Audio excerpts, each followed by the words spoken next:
Welcome to the Global Roundtable. This series focuses on the future of economic competition. I'm Parag Khanna, joined by a very distinguished panel, including Dambisa Moyo, Daniel Altman, and Anand Giridharadas.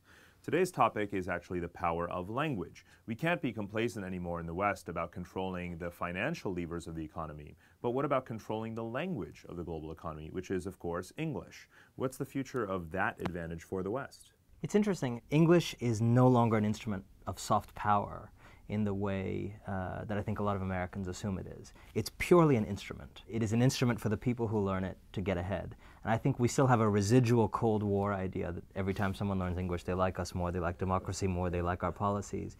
There's a whole number of people in the world today who are learning English as a tool for getting their next promotion, who still need to be convinced about our values and ideas. But doesn't it still matter to be better at English? I think there's an economic advantage, but it's not necessarily in the quality. Think about education in general. When babies are born, they're born with as much education today as they were born with 100 years ago or 1,000 years ago. And yet you need so much more education to get ahead in the global economy today. Not having to spend extra time learning English is an advantage that American babies have. It may not be a big advantage, but maybe it's a couple years that they can study something else, if only we would devote more time to something else. I think that's exactly right, because they aren't, unfortunately, there isn't this crowding out trade-off. It's not the fact that Americans are not spending time learning English doesn't mean they're not spending time doing maths and science. And if you look at the international organization, the OECD's PISA survey every year, the fact of the matter is that Americans are underperforming in mathematics, in sciences, but also in reading. So, I mean, you have to then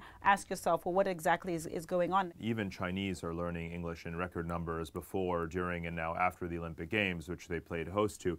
Could it really be that countries that are not even native English speaking, such as China and others, will actually disintermediate the Western sort of grip on English in terms of jobs? To disagree with Dan a bit, if you think about the US or England, the UK, a certain number of people within those countries speaks a kind of English that is globally competitive in the kind of language of global business. But most Americans and most people in Britain don't speak an English that gets them a job at Citibank tomorrow anyway. So I think we can overblow the number of people who speak the kind of English we're talking about as the language of global business, even within English-speaking countries. I think if you make that distinction, though, you start to bring in other cultural factors. There may not be people in India or China, which we are viewing as these big threats to American dominance, who are learning the right mindset to work at Citibank. So, we might as well throw these other factors into the mix as well. Even across African countries, people are learning Chinese.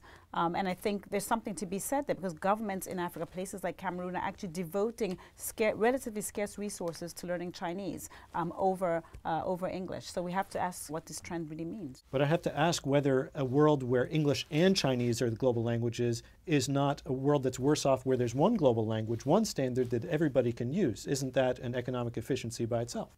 But I don't think we'll ever be able to force a standardization. So we have to come to grips with the fact that there are now multiple global languages, English and Chinese and potentially others. And beyond that, English itself isn't the only language, because, as you said earlier, we have to also know math and science, and those are in a way more universal than English itself. But certainly language and how we define it and use it is going to be integral to the future of competition in the global economy. Thanks very much for your insights.